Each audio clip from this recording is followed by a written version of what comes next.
तो आज की स्टोरी सुनने के बाद आपको टिकट नाम से भी डर लगेगा। ये गाड़ी को भी अभी खराब होना था, किस्मत ही खराब है। ये अमित के मन की आवाज थी, जिसकी गाड़ी रात के 2 बजे एक सुनसान सड़क, जिसको रोड नंबर 61 कहते हैं, वहाँ पर खराब हुई। सड़क पर फंसे अमित और रोहित को दूर दूर तक कोई भी इंसान नजर नहीं आ रहा है। रात के 3 बज चुके थे और उन लोगों को समझ ही नहीं आ रहा था कि करें क्या, हम तो फंस गए। उन लोगों को तो इस बात का अंदाजा भी नहीं था कि जिस रोड पर वो फंसे हैं वो रोड नंबर 61 है, और वो क्या है उसी के बारे में हम आज की स्टोरी में बात करेंगे। लेकिन उससे पहले हेलो गाइस, हॉरर स्टोरीज।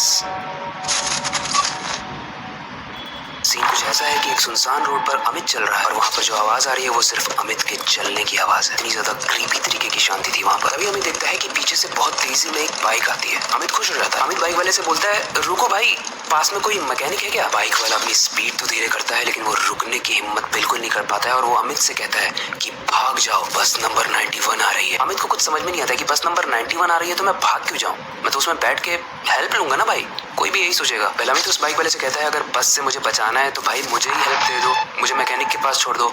लेकिन वो बाइक वाला फुल स्पीड में वहाँ से धोती उठाकर भाग जाता है। इस कहानी में एक ट्विस्ट आता है और जो बाइक वाला कहता है वही होता है। कुछ ही देर में अमित ये देखता है कि पीछे से एक बस आ रही है जो कि पुराने तरीके की थी, मतलब पुराने जमाने में जैसी बस चलती थी। अमित उस बस को रोकने का इशारा करता है और जैसे ही बस रुकती है तो अमित कहता है, क्या आप मुझे किसी मैकेनिक के पास छोड़ दोगे, मतलब मुझे लिफ्ट दे दो या भाई पैसे ही ले लो। बस सीन कुछ ऐसा है कि एक इंसान उस बस का डोर खोलता है और अमित से कहता है, बिल्कुल छोड़ देंगे सर, आप अंदर आइए। कंडक्टर के चेहरे पर एक ऐसी स्माइल थी जैसे वो अमित का ही वेट कर रहा हो, फिर शायद वो किसी भी इंसान का वेट कर रहा हो। अमित जैसे ही उस बस में एंटर करता है बस की सारी खिड़कियां बंद हो जाती है और कुछ ही दूर पर हमें सीन में ये दिखता है कि कुछ भिखारी लेटे हुए थे जो बस से काफी दूर दिख रहे थे, और उन भिखारियों को उस बस के अंदर से अमित की चिल्लाने की आवाज आती है।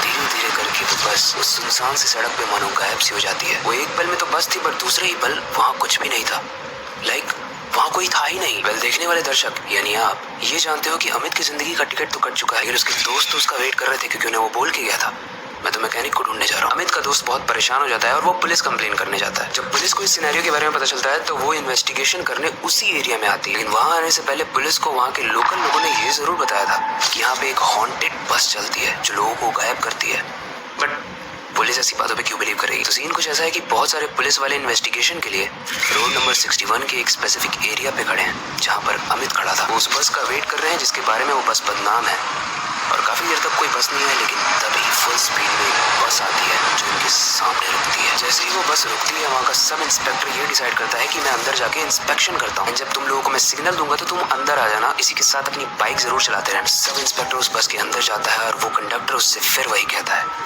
आइए सर, आपका स्वागत है, मानो वो उसी का वेट कर रहा हो। जैसे ही सब इंस्पेक्टर बस के अंदर जाता है वो दृश्य देख के उसके अंदर की रूह कांप जाती है। अंदर आते ही सारी खिड़कियां बंद हो जाती है और कुछ लोग बैठे होते हैं जिनकी आंखों से काला खून गिर रहा होता है, लेकिन उनके चेहरे पर एक स्माइल होती है, एक क्रीपी स्माइल, जिसे अगर आप देख लो तो शायद आपके रातों की नींद उड़ जाए। सब इंस्पेक्टर काफी घबरा जाता है। वहाँ पे बहुत सारी लाशें पड़ी होती है, वहाँ पे बहुत सारे स्केलेटन्स पड़े होते हैं। वो बहुत ज्यादा पैनिक हो जाता है और चिल्लाता रहता है कि कौन हो तुम लोग, इतना स्माइल क्यों कर रहे हो, तुम्हारी आंखों से खून क्यों निकल रहा है और ये सब हो क्या रहा है। सब इंस्पेक्टर की चिल्लाने की आवाज बाहर तक पुलिस ऑफिसर्स को आ रही थी, लेकिन वो चाह के भी उसकी मदद नहीं कर पा रहे थे क्योंकि बस रुक नहीं रही थी। थोड़ी ही देर बाद वो बस गायब होने लगती है, पूरी गायब हो जाती है। बाकी पुलिस वाले सब इंस्पेक्टर की कोई मदद नहीं कर पाते। किसी भी पुलिस वाले को कुछ समझ में नहीं आया कि ये हुआ क्या। अभी हमारे सीनियर ऑफिसर अंदर गए थे और अभी कोई है ही नहीं, ना वो अपने घर में है ना वो पुलिस स्टेशन में है, तो वो बस के साथ गायब कैसे हो सकती है, ये हो कैसे सकता है। इसके बारे में और ज्यादा इन्वेस्टिगेशन करने के लिए वो सारे ऑफिसर ट्रैवल एजेंसी कंपनी के पास जाते हैं जहाँ पर ये बस रजिस्टर्ड थी। तो वहाँ से इसकी स्टोरी पता चलती है कि बहुत साल पहले, लगभग 60-70 साल पहले एक बस का एक्सीडेंट हुआ था, और उस बस का जैसे ही एक्सीडेंट हुआ था वो लोग बहुत हेल्प मांग रहे थे, चिल्ला चिल्ला कर हेल्प मांग रहे थे, लेकिन कोई भी उनकी मदद करने नहीं आया। वो रोड पूरी सुनसान थी और सही समय पर हेल्प ना मिलने की वजह से सारे के सारे लोग मर गए, और ऐसा माना जाता है कि आज भी उन सारे लोगों की आत्माएं वहाँ पर घूमती हैं और अपना बदला उस रोड पर चल रहे लोगों से लेती हैं, उस बस के अंदर उनको इनवाइट करके। ये स्टोरी सुनने के बाद आपका तो पता नहीं, बट मेरी बिल्कुल हिम्मत नहीं है कि रात की किसी सुनसान सड़क पे कोई बस आ रही हो तो मैं उसमें रोक के उसमें लिफ्ट लूं या फिर पैसे देके भी छोड़ूं।